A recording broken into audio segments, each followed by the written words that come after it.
Donc, la deuxième présentatrice s'appelle Isabelle Béliveau.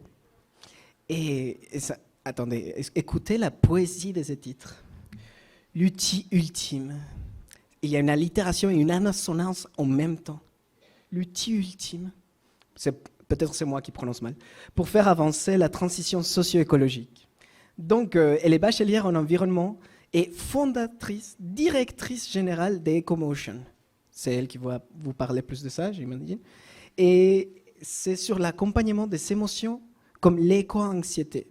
Donc voilà, on l'applaudit bien fort, Isabelle.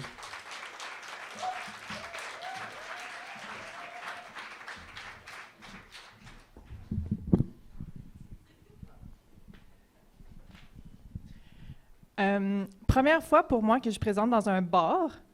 Très cool. Et c'est un honneur pour moi que ça se fasse à la maison, au BOC. Donc, merci de m'accueillir. Bon, l'outil ultime, oui, pour faire avancer la transition socio-écologique, il y en a plusieurs qui ont un potentiel puissant de faire ça, selon moi. Mais le plus indispensable, selon moi, c'est l'émotion. Pourquoi? Parce que l'émotion est au cœur de nos capacités adaptatives. Et pour faire une transition, il faut qu'on s'adapte continuellement. Alors, pour vous le faire expérimenter, j'aimerais commencer par une question. Dans votre tête, essayez d'évaluer sur une échelle de 1 à 10 votre niveau de connaissance actuelle des changements environnementaux et donc de l'état, de comment ça va affecter nos sociétés. Donc, une échelle de 1 à 10, 1 étant peut-être des connaissances de base, 10 étant je me considère expert ou experte du sujet. Maintenant, évaluez votre niveau de confiance de notre capacité à relever le défi de l'adaptation ou de la transition socio-écologique. 1 étant, je suis assez pessimiste, pas très confiant, confiante. 10 étant, non, j'ai assez de confiance, je suis assez optimiste.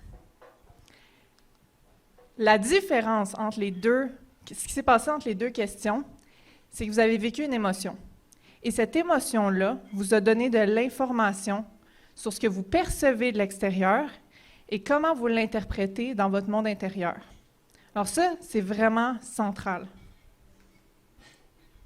Dans les ateliers d'écomotion, quand on demande aux gens de faire une genre de mind map de leur vécu par rapport à la crise socio-écologique, ça ressemble à ça. Notre vécu par rapport à cette crise-là est aussi complexe, voire plus complexe même que les changements environnementaux et sociaux qui découlent de la crise climatique et de la crise de biodiversité. Et ça, c'est un schéma pas du tout scientifique de quoi ça a l'air une personne, le processus d'une personne qui vit de l'éco-anxiété. En l'occurrence, c'est moi. Donc, en général, ce qu'on voit, c'est que l'éco-anxiété va venir en vagues. Okay? Une vague d'intensité, c'est elle va se représenter sur un continuum d'intensité variable, ce qu'on dit dans la littérature. Ce qu'on voit aussi, c'est que quand il y a des flambées d'éco-anxiété, comme j'aime appeler, c'est souvent parce qu'on augmente notre conscience environnementale. Donc, par exemple, quand moi j'étais aux études en écologie et en environnement, bien évidemment que ma conscience environnementale augmentait et mon éco-anxiété en même temps. Par contre, quand je m'impliquais, par exemple, dans la Sève à Sherbrooke, bien, mon éco-anxiété se régulait parce que j'étais constamment dans l'action. Par contre, ce qui arrivait souvent, c'est que je remarquais plus la norme sociale réelle par rapport au changement. Puis ça amenait une autre forme de détresse, mais j'en parlerai pas aujourd'hui. Des épisodes, des crises sociales comme la pandémie, comme la guerre, ça va faire augmenter notre éco-anxiété. Inversement, des épisodes d'épuisement, le burn-out, des grandes fatigues, des dépressions, va faire crasher notre éco-anxiété parce qu'en fait, ce qui se passe, c'est que notre corps n'a plus de ressources pour faire face à ce qui se passe. Il n'y a plus de ressources pour être anxieux, pour prendre soin de ce qui est là. Et ça, c'est majeur parce qu'il y a de plus en plus de gens qui se retrouvent dans des épisodes comme ça. Moi, j'en ai eu 2. Le deuxième a été le plus transformateur et aussi le plus difficile. Ce qui est arrivé, c'est que j'ai entamé un processus de ralentissement et de déconditionnement à la performance, à la productivité qui est désincarnée. Et ça nous vient du système capitaliste. Donc, il faut comprendre que même quand on s'implique dans la cause, que ça nous tient à cœur, il faut le faire d'une manière qui respecte notre énergie et qui, finalement, ne perpétue pas le système qu'on dénonce, qui nous a menés ici. Alors, voici comment j'y suis arrivée. Première chose que j'ai fait, j'ai appris à extraire le sens de mes ressentis. Mon processus a pris tout son sens quand une psychologue de l'Université de Sherbrooke, qui est souvent ici d'ailleurs, m'a dit, je vais la citer, « La façon dont on traite notre planète est un miroir direct à la façon dont on se traite. On n'écoute pas nos limites, on épuise nos ressources et ça se ressent sur l'environnement. » Donc, quand on parle d'éco-anxiété, on parle en général d'un concept qui s'appelle les éco-émotions. C'est tout simplement des émotions qui servent à illustrer, à témoigner de notre lien, de notre rapport à notre milieu de vie, à l'environnement finalement. Donc, ces émotions-là ont des fonctions. Par exemple, nous adapter à une situation, nous montrer un besoin qui n'est pas répondu, nous motiver à agir, nous aider à communiquer avec les autres, mais aussi avec notre milieu de vie. Donc, on se régule dans les écosystèmes grâce à nos émotions. Donc, elles agissent comme des signaux lumineux qui peuvent être autant agréables que désagréables. Puis, c'est grâce à elles si on entretient des liens avec notre milieu, notre environnement, soit naturel ou bâti, et également avec les habitants qui sont abrités par ces environnements-là. Donc, c'est pour ça que ça nous touche de voir des injustices envers le vivant. C'est pour ça que ça nous touche de voir des boisés se faire détruire ou de voir des gens qui sont délocalisés d'un lieu, qui ont grandi là toute leur vie parce qu'il y a un développement immobilier, par exemple. Ça nous touche, ces choses-là, et c'est nos émotions qui nous informent de ça. Quand on parle d'éco-anxiété maintenant, on fait référence à toutes les pensées, les émotions, les comportements qui arrivent quand on prend conscience de la gravité de la situation environnementale, particulièrement quand on constate aussi l'inaction qui vient avec, l'inaction collective, l'inaction des gouvernements, l'inaction des décideurs. Gouvernement et décideurs, pas mal la même chose, vous me direz, mais on se comprend. Maintenant, j'aimerais attirer votre attention sur la trajectoire non adaptative de l'éco-anxiété. Quand on voit des comportements comme l'évitement, le déni, la paralysie, et on verra pour mes capacités de pointeuse, ce qu'on remarque, en fait, c'est que quand on utilise ces comportements-là, c'est correct à court terme parce que ça va abaisser notre anxiété. C'est normal qu'on vive de l'évitement, c'est normal qu'on fasse du déni, c'est normal qu'on paralyse parfois. Par contre, ce qu'on remarque, c'est que l'anxiété va revenir 2 fois plus fort. Votre corps veut, l'éco-anxiété finalement, l'anxiété en général, elle sert à nous adapter à une menace. Elle sert à ce qu'on s'informe sur la situation, qu'on trouve des solutions. Donc, quand on tombe dans quand on tombe dans l'évitement, la paralysie, le déni, bien, ce que ça crée à court, moyen terme, c'est de la détresse. Et moi, c'est ça que je vois de plus en plus. Et ça me fait peur. Donc, parlons-en. Ça, on ne parle vraiment pas assez de ça dans nos milieux sociaux. Finalement, l'éco-anxiété, ce que j'ai réalisé, c'est qu'elle me pose continuellement la question: quel sens est-ce que tu donnes à ce qui t'arrive présentement ou ce qui nous arrive collectivement, puis qu'est-ce que tu veux en faire? Encore une fois, c'est une question d'adaptation. Première chose que j'ai fait, donc dans mon processus de ralentissement, tout ça, justement, j'ai appris à ralentir. Très difficile de ralentir quelqu'un qui est dans la performance depuis toujours. Et j'ai appris donc à régénérer mon énergie. Et pour vous expliquer ça, j'aimerais vous présenter la métaphore du canot. La métaphore du canot, pour moi, c'est une image qui me suit à chaque jour dans toutes mes actions. On va imaginer que la rivière représente les changements sociaux et écologiques qui découlent de la crise. Et les bonhommes représentent nos manières d'y réagir. Donc, si vous êtes la personne qui nage à contre-courant, ce qui se passe, c'est que votre corps est en mobilisation de l'énergie. Il réagit à ce changement-là. Donc, typiquement, vous allez être soit beaucoup dans l'action ou dans l'évitement. Mais dans les 2 cas, vous êtes en train de... être en mobilisation, ça brûle notre énergie. ce n'est pas soutenable sur le long terme. Inversement, quand on est en immobilisation, ça veut dire qu'on n'a plus de ressources. Notre corps se met en mode conservation d'énergie et c'est là qu'on se sent, en fait, c'est la conséquence du sentiment d'impuissance, de se sentir complètement numb, qu'il n'y a plus rien qui nous atteint. Votre corps est plus capable de prendre cette charge d'anxiété-là. Donc, il se met en mode conservation. Finalement, la personne qui est dans le canot, elle utilise son énergie d'une manière qui va lui permettre de s'adapter sur le long terme. Donc, elle comprend qu'il doit avoir une harmonie entre l'action et le repos. Le canot représente le réseau de soutien. On a tous besoin de gens qui nous valident dans nos préoccupations, qui nous aident à trouver des solutions à nos problèmes, qui nous donnent des ressources ou avec qui on échange des ressources. Ça, c'est votre réseau de soutien. Demandez-vous, est-ce que vous avez un bon réseau de soutien? Parce que sans réseau de soutien, le canot, il coule. La pagaie représente nos outils de régulation. Ça, c'est n'importe quoi qui vous permet d'adresser vos peurs, votre colère, votre tristesse par rapport à ce qui se passe, qui vous aide à passer à travers le deuil écologique qu'on est en train de vivre. Ces outils-là, c'est n'importe quoi qui vous fait perdre la notion du temps. Ça peut être marcher en nature, ça peut être cuisiner, ça peut être faire du sport, faire de l'art, on a que c'est le tricot.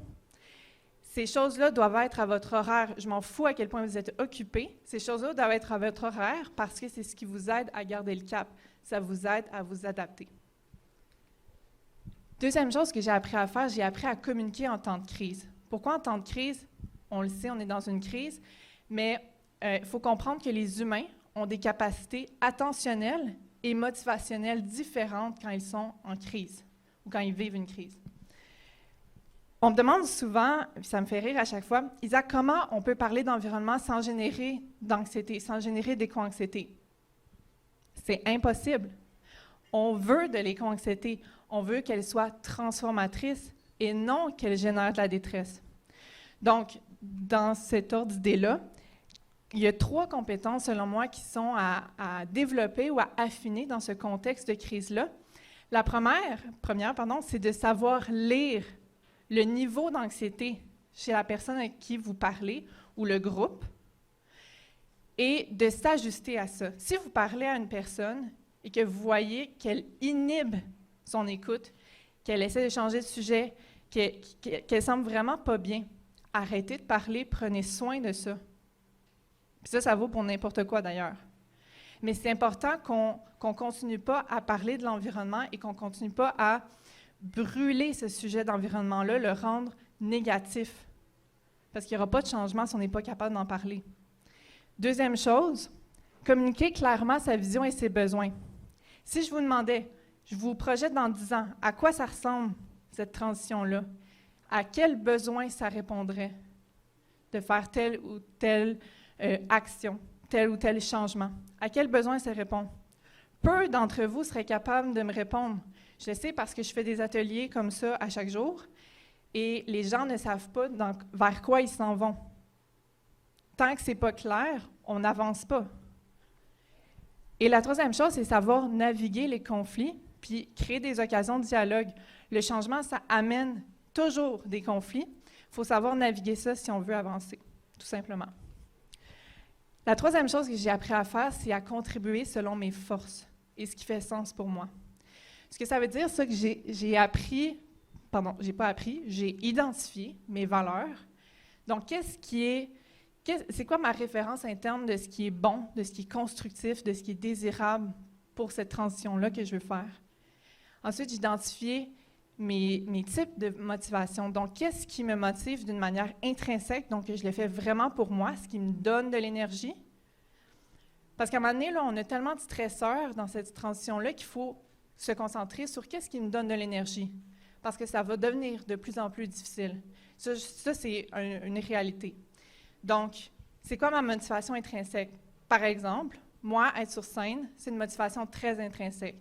Je préfère ça chaque jour sans m'épuiser. Par contre, qu'est-ce qui est extrinsèque? Faire de l'argent. Mais ça me permet de faire cette motivation-là intrinsèque qui a de l'impact.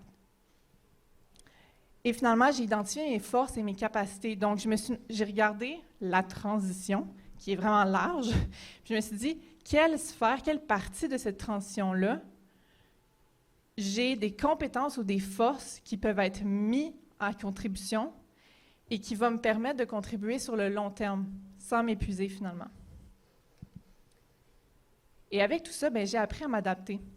Quand j'ai compris que plus ma vision était claire et plus mon plan d'action, si vous voulez, était précis pour mon cerveau, mais flexible, parce qu'on parle de changement, plus l'éco-anxiété devenait un moteur et non un frein. Et ça, c'est majeur. Quand on fait des plans d'adaptation avec les gens dans nos ateliers, on leur fait passer par toutes les étapes que je vous ai décrites. Donc, on extrait le sens de leur vécu. On se base là-dessus pour créer ce plan d'adaptation-là, pour créer cette résilience-là.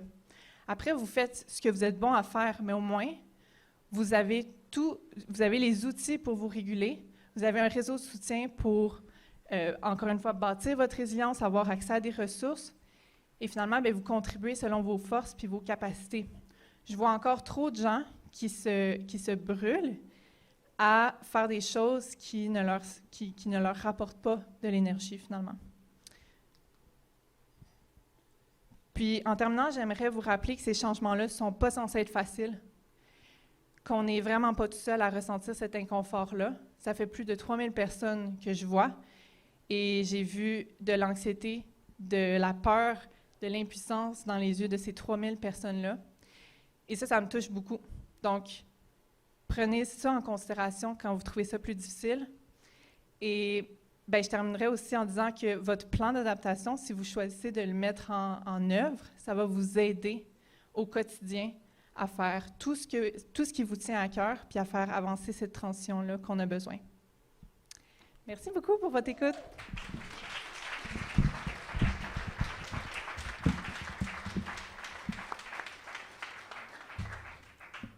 Et justement, dans cette idée qu'il faut parler de l'éco-anxiété, il faut venir poser des questions. Profitez bien.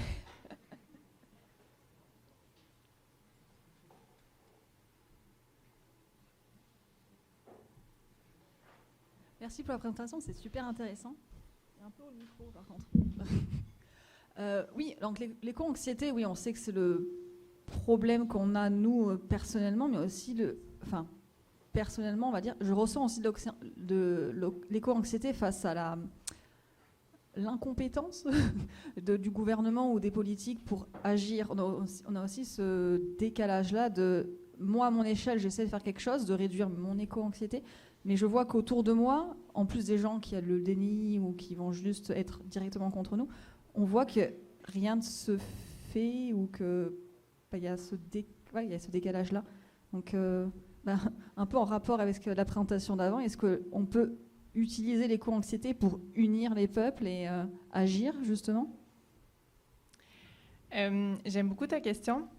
C'est une préoccupation qui revient tout le temps, justement, cette espèce de dissonance-là entre la collectivité et ce que moi, je mets de l'avant. Définitivement, moi, ma mission de tous les jours, c'est d'amener la santé mentale, la santé psychologique au centre des discussions sur l'environnement, la transition socio-écologique, parce que c'est un levier important. Quand on parle de santé en général, c'est un très grand levier. Il y a des chercheurs qui sont en train de dire que l'éco-anxiété est en train de devenir un problème de santé publique. Quand il y a un problème de santé publique, il y a de la lumière qui est mise sur les racines de ça. Et là, ça a le potentiel de changer énormément de choses. Donc, les gens qui ne veulent pas s'étiqueter à l'éco-anxiété, vous êtes juste lucides. Et ça, on a besoin de parler de ça, de parler que de plus en plus de gens qui sont lucides sur la situation, qui veulent des changements, qui veulent qu'on s'adapte. Et l'adaptation, c'est partout. L'environnement n'est pas un domaine. Même si j'ai étudié en environnement, ce n'est pas un domaine, c'est partout.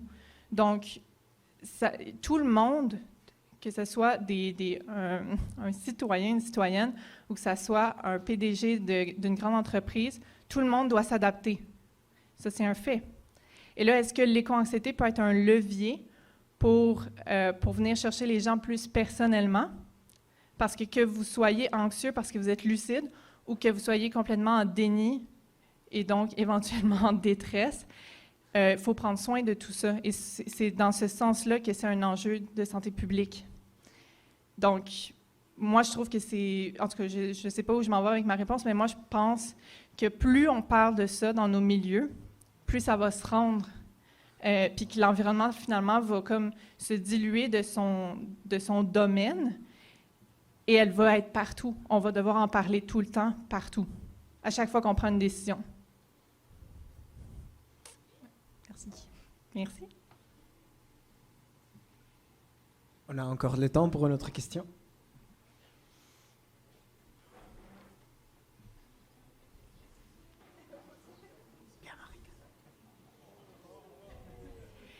Salut. J'ai une question. Comment que je pourrais dire ça? Mon intention n'est pas d'être confrontante, c'est d'être rassurée ou convaincue. je vais faire un petit préambule comme ça.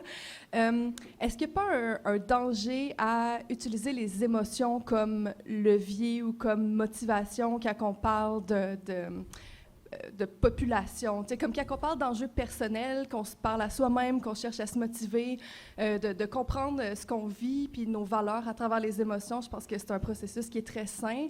Après ça, quand on parle de mobilisation, on dirait que je vois facilement se mêler la démagogie à l'histoire. Fait qu'est-ce que tu proposes des pistes pour minimiser comme les risques autour d'utiliser l'éco-anxiété comme moteur? C'est que moi, je ne vois pas te parler de motivation. Dans tout ce qui nous motive, il y a des émotions.